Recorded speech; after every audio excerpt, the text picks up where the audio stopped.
Hey guys, Big Shanty here, and welcome back to this week's episode of Timely Tips. Now today I want to talk to you about something I teased in a previous video, and it's all about autofocus, particularly when it comes to Nikon.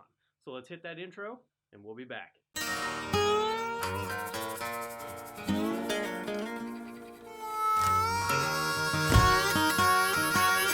Hey, welcome back. So today I want to talk all about autofocus and how to get the best autofocus settings when you're vlogging with a Nikon camera. Now, you might be asking, why the hell is that important? Who cares? Well, here's the deal. Nikon, Canon, Sony, Pentax, these are all different camera body makers, and they all generally have a different focus in mind when they build out their cameras. So Sony and Canon, fantastic when it comes to video. Nikon, not so much. Now they're stepping up their game, but they're just not quite at the same level with Canon and Sony. When it comes to photography, however, in my humble opinion, Nikon is the king, right? So I shoot on a Nikon because I'm primarily a photographer. As a hobby, I enjoy photography, particularly wildlife photography, so I spend my time doing that. Vlogging is a new thing I'm picking up just to really learn a new skill and kind of share my knowledge with folks. So because I shoot on a Nikon, I run into some unique difficulties, particularly when it comes to focus. So I've got a two-camera setup today. Hi. To show you how I get the best autofocus settings that I can. Now you might be saying, yo, Big Shanty, first couple of videos you put out were pretty trashy when it comes to focus. That's correct. And I did that on purpose because I want you to see the difference between somebody using their gear and not knowing how to use it and someone that does know how to use it. So the first few videos I put up, I think the first couple timely tips I did, the first intro vlog I did, it's all shot on the exact same equipment I'm using today. The exact same mic, the exact same camera, the exact same lens, the exact same lights, exact same tripod, exact same monitor. Literally everything is exactly the same, okay? But you're getting a much better picture, much better audio quality because I'm using it properly, all right? And that's what I want these few segments of Timely Tips to really be about, is how to use your equipment properly so that you can get the best results. Okay, so like I said, I shoot on a Nikon, which is great. I love my Nikon, okay? The autofocus is phenomenal when it comes to photography. Literally could not recommend this camera more when it comes to photography, particularly if you do sports or wildlife, anything that needs quick action, because this autofocus is freaking lightning fast. I mean, it is quick and super responsive. Problem is, that makes it kind of crappy for video. So because it's so fast and so responsive, it has a tendency to be real jerky, okay? And what I mean by that is, if you are far enough away from the camera that you are not controlling the autofocus and it's trying to get you in focus, it's going to jerk, all right? It's going to take that focal distance that it's recognizing that you're in, whatever your focal plane is, and it's going to have to bounce hard to find it as you move, as you breathe, as you talk, as you move in and out of focus, okay? Because typically what happens with this camera is it tries to get the subject right at the forefront of that focal plane. It doesn't put it in the middle. It puts it at the front so that it can be as sharp as possible. And what that means is, as you move, if your focal plane is right here, right, as you breathe and talk and move forward, you come out of focus. So it has to move here. As you go back, it's got to move here. And you do that naturally when you're talking, just even standing around. If you were trying to stand perfectly still, if I stood here for a few seconds, I'm going to move. I can feel myself moving, okay?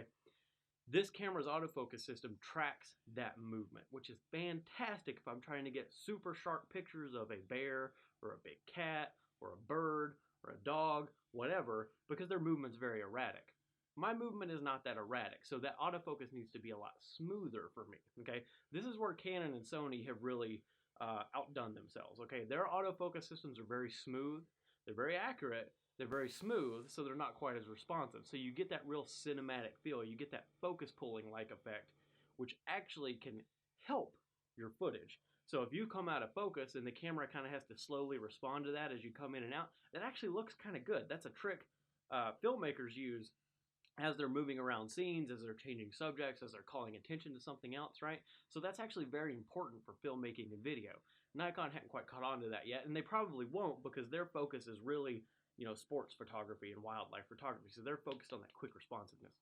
So I use a Nikon for vlogging. So how do I get around that, right? How do I take my videos from the very beginning, what they looked like then, right, to what they look like now? Because what you didn't see in those videos were me having to stop and do jump cuts because the camera would literally do that to try to get focus. And that's exactly what it sounds like. It sounds like a little machine gun going off, because that's another problem with the Nikon autofocus, that it is loud, okay? Now the D500 is quieter than most Nikon cameras because it's meant really for wildlife and sports and you don't want it to be a distraction. It's still loud and you can still hear it, okay? And I'll play a clip of that in a moment when I'm showing you how I've got this setup done so you can hear it. It's pretty prominent. All right, now on a Canon or a Sony, much less noticeable. So what do I do? Well, I'm going to show you. So that's where you come in. So on this camera, you can see this is my typical vlog setup. All right, I've got my primary camera here. I've got a little monitor here so I can make sure that I'm in focus. I've got lights off camera, all right? And then I might have a secondary camera here that's a more artistic shot or a more functional shot if I'm needing to show how to do something. So this is my general vlog setup, and this is really what I would recommend you set up if you're working with a Nikon. Play with the lights.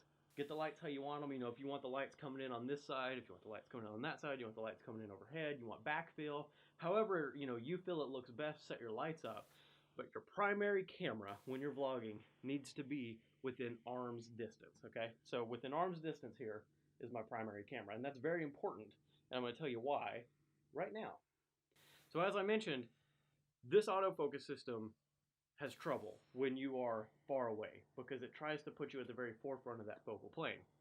Now, to help that, you can make your focal plane very large, okay? So, you know, when you're working with the camera, knowing how the aperture works is very important. So, a wide open aperture, so for example, if you're shooting at 1.4, 1.82, you know, a lot of times that's considered a wide open aperture. As small of an aperture number as you can get for your camera is wide open. If you're shooting wide open, sorry, I had a weird noise there, so sorry if this repeats myself. You're shooting wide open, all right, your focal plane is incredibly small, all right? I mean, millimeters thin, right? So the further away you are from that camera, the harder time it is going to be to keep you in focus because it's always going to be moving that millimeter, right, back and forth as you change distance. So if you make that aperture number larger, you're technically making your aperture smaller. So the ring inside of your camera that lets light in, when you're wide open, fully open, right? So the smallest number is fully open. When it's a large number, so let's say you're shooting at f8, f11, f22 maybe even, right? That aperture ring shrinks way down, okay? It lets less light in. When that happens, the focal distance gets wider, okay? So you're going to get more of your foreground, midground, and background in focus, right? Now the camera is still always going to try to focus on that foreground unless you're set to infinity, which is a different tactic that I might talk about later for landscape photography. So what a lot of photographers like to do if they're shooting something like landscape or something far away, they'll take a shot with a small aperture or a wide open aperture. They'll take the shot with a moderate aperture, so like f5.6, f8, something like that. And then they'll take it with a closed aperture where they're shooting at like, you know, f11, f14, f22, something like that. They'll focus stack it so that image captures everything in focus, from foreground, midground, and background. Can't do that for videography, right? So what do you have to do to get around it? Well, in the first set of videos I put out, I was fairly far away from my camera for a vlog setup. I was about 10 feet away or so, which put me at the distance that my camera is going to try to put me at a focal point, you know, in the front. I had a moderate aperture set, so I was typically shooting at like f8 or f11, maybe f5, 6 every now and then, but usually it was f8. And so my focal range was about this big, but I was here, so it would always kind of bounce around. Now, beautiful thing about Nikon is that they have a great ability to focus up close. So if you're arm's distance away from the camera, it's going to have it's very easy for the camera to get you in focus and keep you in focus, especially at a shallow depth of field or a wide open aperture. So I don't have to worry about this camera or this camera's autofocus motor sitting there jerking trying to get me at the front of the plane because it knows that plane is right here, all right? Now, if I were to move forward, right, I'm now out of focus, okay? So I'm blurry. If I were to move back, I'm now out of focus. I'm blurry, right? But if I come back to where I've set my focus at, right, that focal plane is right here, okay? I'm in focus. And I can tell that having a monitor set up is very handy if you don't have a camera with a flip cam out. On the monitor I've got here, which you can kind of see in that shot, I've got focus assist on, and I can see that my eyes are red, my beard's red. When I open my mouth, my teeth are red. So I know, right, that I am generally inside of the focal plane. Now, having a hat on kind of changes it because the camera likes to focus on this sometimes as opposed to this. So every now and then it'll go in and out. But generally speaking, right here, arm's distance away from the camera, I'm in focus. So what do I do to set my shots up to make sure I'm in focus shooting with a Nikon? So you've seen the setup, all right? I've got primary camera here, secondary camera here if I'm using it, lights over here.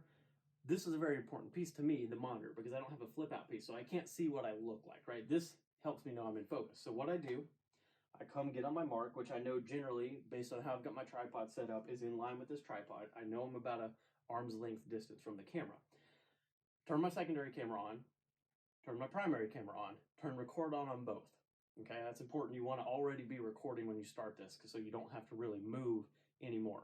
Now, I come get on my mark, and then all I do is I hit this autofocus button. I'm going to be quiet so you can hear it. Okay, so I hit the autofocus button. I'm now in focus, right? And I'm good to go. I can start vlogging, talk all day, right? As long as I stay within this focal plane. So if I'm doing an extended video, what I'll do sometimes, because I move around a lot, I'm very, expressive with my hands.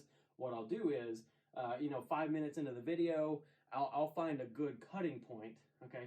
And I'll say, I'm just going to stop for a second, give myself an audio cue, and then I'll hit focus again, just to make sure that I'm staying in focus, which is very important, right? And you want to have that good sharp image. Now, because I'm this close to the camera, okay, I'm an arm's length away, I can shoot with a shallow depth of field, no problem. So it means I can shoot with a wide open aperture.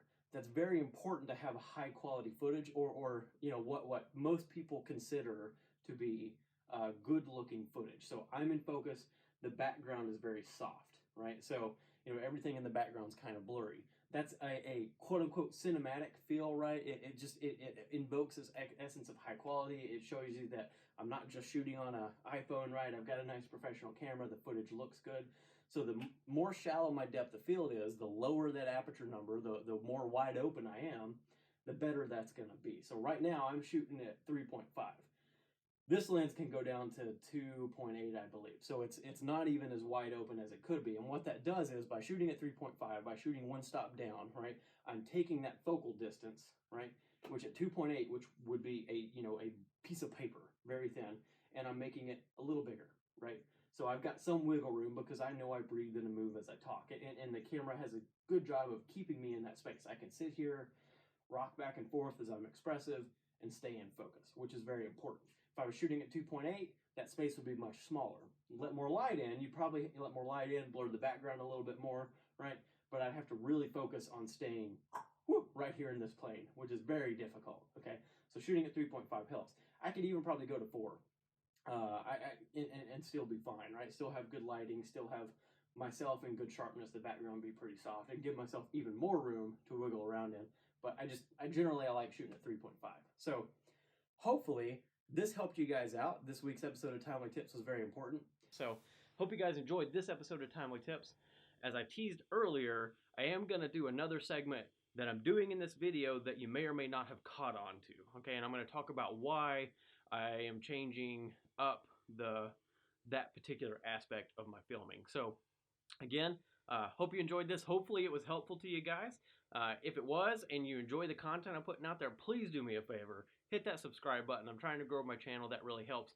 Hit the little thumbs up button. That helps a lot too.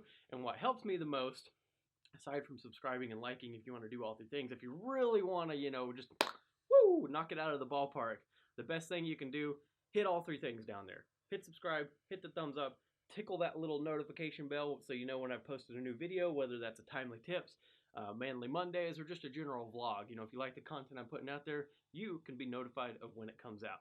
As always, hope y'all have a fantastic day.